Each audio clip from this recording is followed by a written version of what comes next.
Bismillah. Assalamualaikum warahmatullahi wabarakatuh.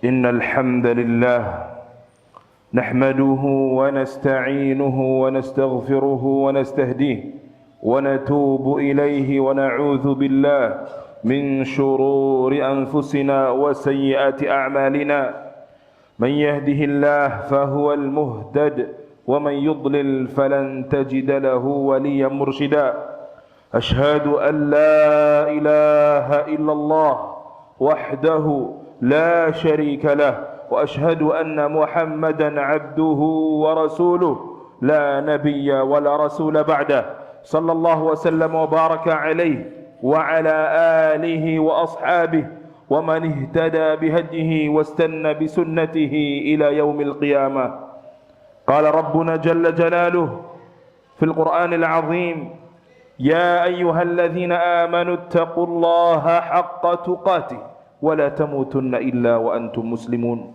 وقال يا أيها الناس اتقوا ربكم الذي خلقكم من نفس واحدة وخلق منها زوجها وبث منهما رجالا كثيرا ونساء واتقوا الله الذي تساءلون به والأرحام إن الله كان عليكم رقيبا وقال يا أيها الذين آمنوا اتقوا الله وقولوا قولا سديدا يصلح لكم أعمالكم ويغفر لكم ذنوبكم ومن يطع الله ورسوله فقد فاز فوزا عظيما أما بعد فيا عباد الله أوصيكم وإياي بتقوى الله فقد فاز المتقون معاشر الحاضرين sidang Jumu'ah rahimakumullah, tak henti-hentinya kami wasiatkan agar kita semua menjadi hamba Allah yang bertakwa, mendatangi segala apa yang Allah perintahkan dengan segenap kemampuan dan keimanan kita, menjauhi segala apa yang Allah larang, baik kita mengetahui hikmahnya ataupun tidak, dengan segenap kemampuan kita dan keimanan kita. Seluruhnya itu adalah untuk mengharap pahala dan ridha Allah Azza wa Jalla. Kaum muslimin rahimani wa rahimakumullah, sesungguhnya sebuah malapetaka dan musibah yang besar akan menimpa seorang mukmin, seorang muslim yang selama hidupnya beramal saleh, berusaha dengan berbagai ketaatan untuk mendekatkan dirinya kepada Allah. Dia mengharap pahala, dia kira dia akan mendapati pahala yang banyak dari kiamat nanti berkat amal salehnya itu, tapi ternyata tidak. Maka ini merupakan malapetaka dan musibah yang besar ketika seorang muslim yang telah lelah, letih beramal, dia mengharapkan pahala, ternyata dia tidak mendapatkan pahala dari amal salehnya. Amal salehnya berguguran, alih-alih dosanya yang berguguran. Amal salehnya terhapus, alih-alih dosanya yang terhapus. Apa sebabnya, ikhwatal iman? Ada hal-hal yang seharusnya dijauhi oleh seorang muslim yang bisa membatalkan amalan-amalan. Tentunya kita tahu pembatal amal saleh yang paling besar, yang menghancurkan seluruh amal saleh adalah syirik. Syirik kepada Allah Azza wa Jalla, menyekutukannya, menyembah bersamaan dengan menyembah Allah selain sembahan-sembahan yang lain. Seseorang yang menyembah Allah di saat yang sama dia menyembah yang lain, ini adalah perbuatan syirik yang tidak bisa ditolerir, merontokkan seluruh amal saleh. Dan kita telah tahu itu. Kita berusaha menjauhi syirik sejauh-jauhnya, tidak mendatangi dukun, tidak melakukan sihir, tidak meminta orang untuk melakukan sihir, tidak menyembelih untuk selain Allah, dan seterusnya dari perbuatan syirik. Akan tetapi di sana ada dosa-dosa, ikhwatal iman rahimakumullah. Ada dosa-dosa yang bisa menggugurkan sebagian amal saleh kita. Amal saleh kita yang tidak banyak ini jangan sampai kemudian terhapus pahalanya oleh karena dosa-dosa tersebut. Yang pertama adalah asyirkul khafi, syirik yang tersembunyi, syirik yang terselubung, yakni riya. Riya, ikhwatal iman rahimani wa rahimakumullah, sangat berbahaya. Rasul sallallahu alaihi wasallam pernah bersabda dalam hadisnya yang maknanya, maukah kalian aku kabarkan tentang sesuatu yang lebih mengerikan daripada fitnah al-Masihid Dajjal? Para sahabat penasaran, tentu ya Rasulullah. Apa yang lebih mengerikan daripada fitnah Dajjal yang nanti akan datang di kemudian hari, di hari kiamat? Rasul sallallahu alaihi wasallam bersabda, asyirkul khafi, syirik yang tersembunyi. Yaqumur rajulu fayusalli fayuzayyinu salatah, seseorang yang melakukan salat kemudian dia perindah salatnya, dia perbagus, seolah-olah dia orang yang paling khusyuk, yang paling baik, yang paling bagus gerakan salatnya. Kata Rasulullah SAW, lima yara min nadharir rajul, karena dia tahu ada orang yang sedang memperhatikan salatnya. Ada orang yang sedang melihat dia, memperhatikan gerakan salatnya, sehingga dia perindah. Maka makna daripada riya, ikhwatal iman, adalah seseorang yang menginginkan sesuatu dari dunia ini, menginginkan tempat di hati manusia karena amal solehnya. Dan itu bukan hanya pada salat, apapun amal solehnya. Seseorang yang bersedekah agar status sosialnya naik di kalangan masyarakat, agar dia dianggap sebagai orang yang paling terpandang. Seseorang yang menyantuni anak yatim agar dikatakan dia adalah orang yang dermawan, dan seterusnya dan seterusnya. Itu termasuk daripada riya. Orang-orang yang riya menginginkan sesuatu dari perhiasan dunia, berupa pujian ataupun yang lainnya. Dan Allah subhanahu wa ta'ala mengancam di dalam Al-Quran orang-orang yang menginginkan dengan amal salehnya itu perhiasan dunia. Allah berfirman, man kana yuridul hayatad dunya wa zinataha nuwaffi ilaihim a'malahum fiha wa hum fiha la yubkhasun. Barang siapa yang menginginkan perhiasan atau kehidupan dunia dan perhiasannya dengan amal salehnya, nuwaffi ilaihim a'malahum fiha, kami akan sempurnakan balasan untuk orang itu di dunia. Wa hum fiha la yubkhasun, dan tidak akan dikurangi balasannya sedikit pun. Kemudian kata Allah di ayat berikutnya, ulaikal ladzina laisa lahum fil akhirati illa an-nar. Mereka adalah orang-orang yang enggak dapat apa-apa dari amal salehnya melainkan neraka. Illa an-nar. Wa habita ma sana'u fiha, terhapuslah apa yang ia kerjakan di dalamnya, yakni di dunia. Wa batilum ma kanu ya'malun, dan terbatalkan apa yang mereka kerjakan. Ikhwani fid din rahimani wa rahimakumullah, riya ini sangat berbahaya. Jangan sampai merontokkan amal soleh kita. Amal soleh kita harus ikhlaskan, murnikan niatnya hanya untuk mengharap wajah Allah subhanahu wa ta'ala. Kemudian yang kedua yang bisa menggugurkan atau menghapuskan sebagian amal soleh, sebagian pahala amal soleh kita adalah dzunubul khalawat, dosa-dosa yang dilakukan seseorang tatkala dia sendiri. Ikhwani fid din rahimakumullah, tentunya kita tahu bahwasanya dosa yang dilakukan oleh seorang muslim secara terang-terangan lebih besar dosanya.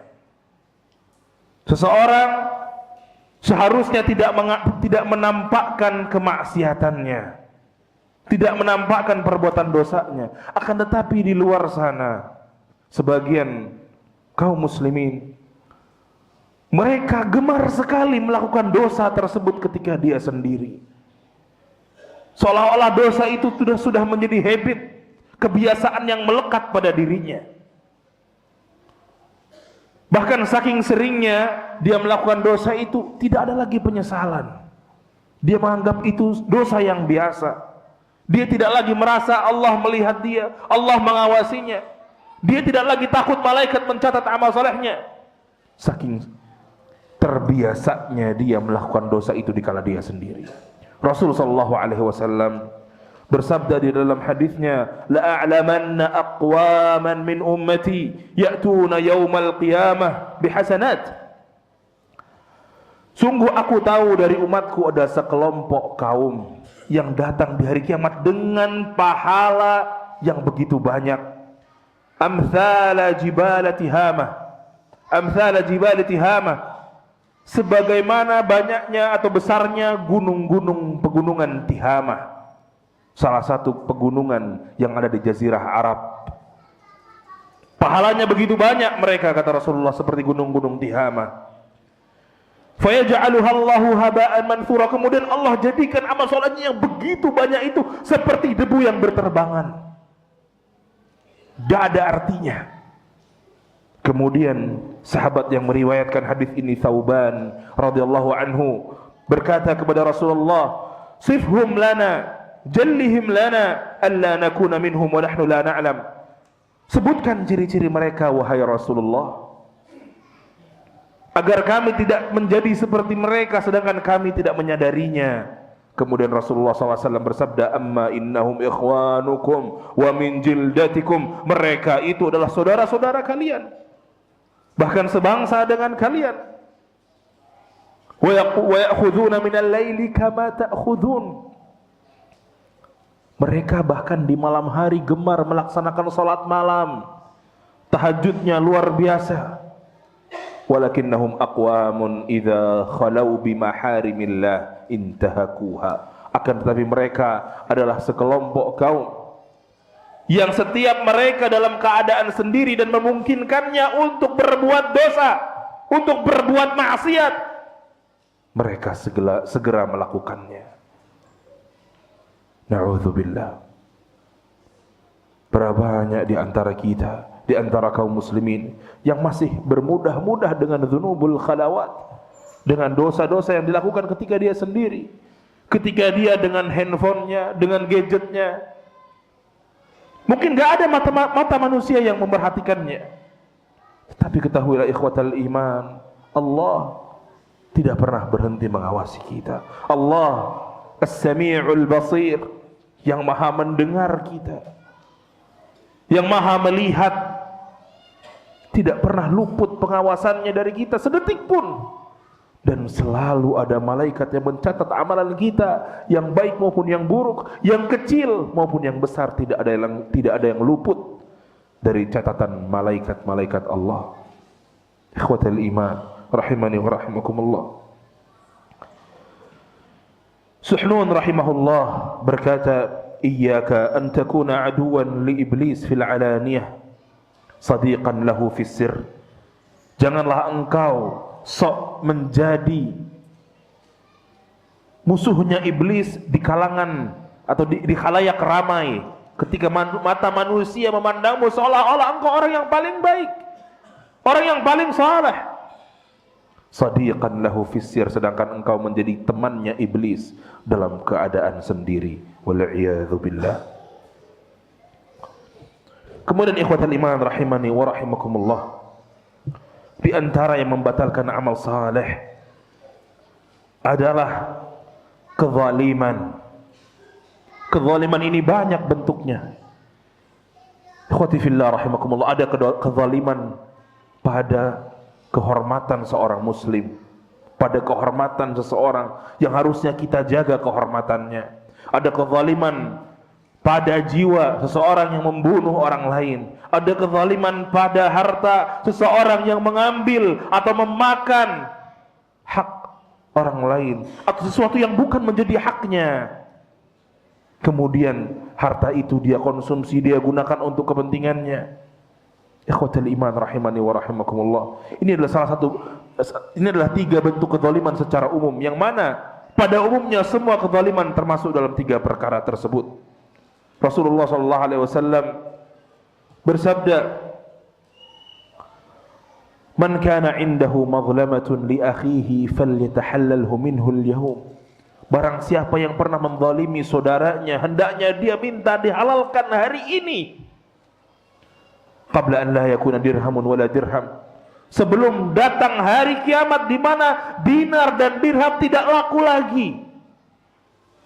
Syekh Ibnu Utsaimin rahimahullah berkata, kalau kita pernah menzalimi orang lain, kemudian kita minta maaf kepadanya, dan dia tidak mau memaafkan kita, kecuali dengan memberi syarat bahwasanya kita harus memberi dia sejumlah uang, berikan kalau memang kita punya. Berikan berapa yang dia minta untuk dia mau maafkan kita. Karena kalau tidak, itu akan menjadi kegelapan di hari kiamat, ikhwatal iman. Itu akan menjadi malapetaka untuk kita di hari kiamat. Karena di sana dinar dan dirham, apapun mata uangnya, tidak laku lagi, tidak bermanfaat untuk kita di sana itu semua. Maka jangan sampai kita memiliki kezaliman sesama manusia yang masih kita belum meminta maaf darinya. Ada sedikit harta, walaupun sedikit, yang kita makan dari orang itu sebelum kita membayarnya atau meminta dihalalkan darinya. Jangan sampai itu kelak menghambat jalan kita masuk surga. Maka kita harus hati-hati terhadap kezaliman. Kalaupun ada kasus kezaliman, lebih baik, ya, walaupun sakit rasanya, lebih baik kita menjadi pihak yang terzalimi daripada pihak yang menzalimi. Barakallahu li wa lakum fil Qur'anil azim, wa nafa'ani wa iyyakum bima fihi minal ayat wa dzikril hakim. Aqulu qawli hadha wa astaghfirullahal azim li wa lakum fastaghfiruhu innahu huwal ghafurur rahim.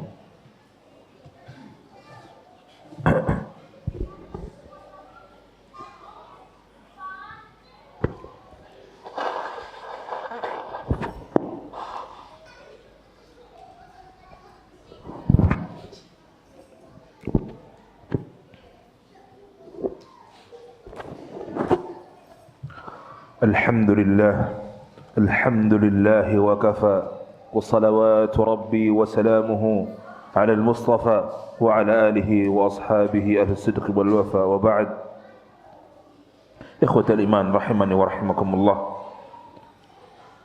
Sejatinya banyak sekali dosa-dosa yang bisa merontokkan amal saleh kita. Sedikit demi sedikit amal saleh itu pahalanya akan terkikis oleh sebab dosa yang kita lakukan. Maka kita harus sebisa mungkin, ikhwatal iman rahimani wa rahimakumullah, untuk menghindari perbuatan-perbuatan dosa. Jangan pernah kita meremehkan dosa sekecil apapun, seremeh apapun di mata manusia, karena bisa jadi yang remeh di mata manusia itu sangat besar dan berat di sisi Allah Azza wa Jalla. Ikhwani fid din rahimani wa rahimakumullah, kita harus sadar bahwasanya amal soleh kita ini sedikit. Kita tidak seperti para salafus saleh, para tabi'in, para sahabat Nabi terlebih lagi. Kalaulah mereka yang amal solehnya begitu banyak, mereka takut terhadap perbuatan-perbuatan dosa, mereka menghindarinya, mereka berusaha setiap harinya menjadi hamba Allah yang bertakwa. Bukankah seharusnya kita lebih berhati-hati karena amal soleh kita sedikit? Pernah terjadi di zaman Rasulullah SAW. Salah seorang sahabat Nabi yang bernama Ibnul Arqam, Miqdad Ibnul Arqam, beliau pernah berjihad bersama Nabi SAW radhiyallahu taala anhu. Beliau berjihad, berperang bersama Nabi. Dan kita tahu jihad adalah ibadah yang pahalanya begitu besar. Bukan ibadah biasa. Puncak daripada syariat Islam, puncak dari penghambaan Allah, di saat seorang hamba yang menghambakan dirinya kepada Allah rela mengorbankan seluruhnya, jiwa dan hartanya, rela untuk terbunuh di jalan Allah. Itu adalah ibadah yang sangat besar, Beliau pernah berjihad bersama Rasulullah sallallahu alaihi wasallam. Kemudian satu saat dia terjebak pada transaksi riba. Dia melakukan transaksi riba di dalam jual belinya. Kemudian Ummul Mukminin Aisyah radhiyallahu taala anha mengatakan kepada para sahabat, katakan pesan ini kepada Miqdad ibn al-Arqam yang pernah berjihad bersama Rasulullah, bahwasanya dia telah membatalkan pahala jihadnya bersama Rasulullah kecuali dia segera bertaubat. Dosa riba, ikhwatal iman, bisa merontokkan pahala jihad yang begitu besar. Yang harus kita renungi, ikhwatal iman, kita punya amal soleh apa sehingga seringkali kita bermudah-mudah di dalam bermaksiat, seringkali kita bermudah-mudah dalam melakukan perbuatan dosa. Kita menganggapnya itu remeh dan enteng, padahal itu adalah sesuatu yang sangat besar, yang sangat berat dosa itu di sisi Allah Rabbul Alamin. Seharusnya kita menjadi orang yang lebih bertakwa, berusaha setidaknya untuk lebih bertakwa dan berhati-hati terhadap perbuatan dosa karena sedikitnya amal saleh kita. Semoga Allah Ta'ala senantiasa memberi kita taufik dan hidayatul irsyad untuk kita senantiasa beramal saleh, menghindari perbuatan-perbuatan dosa, sehingga Allah sempurnakan pahala untuk kita di hari kiamat nanti. Jangan sampai amal saleh kita sebagaimana yang Allah sebutkan tentang orang-orang kafir di dalam Al-Quran, kasarabim biqi'ati yahsabuhu adh-dham'anu ma'a. Amalan orang kafir Allah sebutkan dalam Al-Quran seperti fata morgana. Fata morgana yang dikira kumpulan air di tengah teriknya matahari oleh orang-orang yang sedang kepanasan, oleh orang-orang yang sedang kehausan. Ketika ia datangi air tersebut, dia tidak mendapati apa-apa. Seperti itulah gambaran amal-amalan atau kebaikan orang-orang kafir. Jangan sampai amal saleh kita seperti mereka. Semoga Allah sempurnakan balasan untuk kita dari amal saleh kita di hari kiamat. Allahumma amin. Innallaha malaikatahu yusalluna 'alan nabi ya ayyuhalladzina amanu sallu 'alaihi wa sallimu taslima. Allahumma salli wa sallim wa barik 'ala nabiyyina Muhammadin wa 'ala alihi wa sahbihi ajma'in. Allahumma ighfir lil mu'minina wal mu'minat, al muslimina wal muslimat, al ahya'i minhum wal amwat, innaka sami'un qaribun mujibud da'awat ya qadhiyal hajat. Allahumma arinal haqqa haqqan warzuqna ittiba'ah wa arinal batila batilan warzuqna ijtinabah. Allahumma inna nas'aluka ilman nafi'a wa rizqan tayyiba wa amalan mutaqabbala ya rabbal alamin. Allahumma ati nufusana taqwaha wa zakkiha anta khairu man zakkaha anta waliyuha wa maulaha ya rabbal alamin. ربنا اغفر لنا ولوالدينا وارحمهم كما ربونا صغارا. ربنا آتنا في الدنيا حسنة وفي الآخرة حسنة وقنا عذاب النار. وصلى الله وسلم على نبينا محمد وعلى آله وصحبه أجمعين. وآخر دعوانا أن الحمد لله رب العالمين. أقم الصلاة.